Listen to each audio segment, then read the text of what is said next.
হ্যাঁ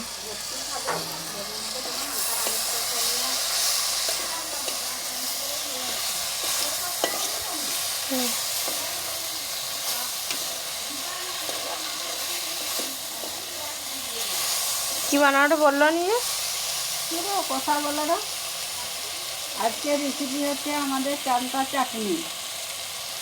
প্রথমে তেল দিলাম, পাঁচ ফোড়ন দিলাম, রসুন ছিঁড়া দিলাম, তারপর ভালো তেলে নেড়ে চালতা দিয়ে দিলাম। চালতাটাকে ভালো করে ভাজলাম, ভেজে সরষে বাটা দিয়ে এই জল ঢেলে দিলাম।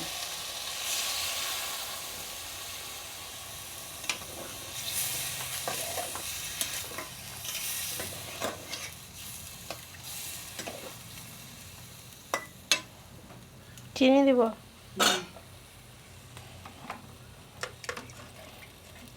কেউ টক চাইলে টক খেতে পারে, কিন্তু কেউ যদি চায় যে মিষ্টি খেতে তাহলে স্বাদ মতো চিনি দিতে হবে।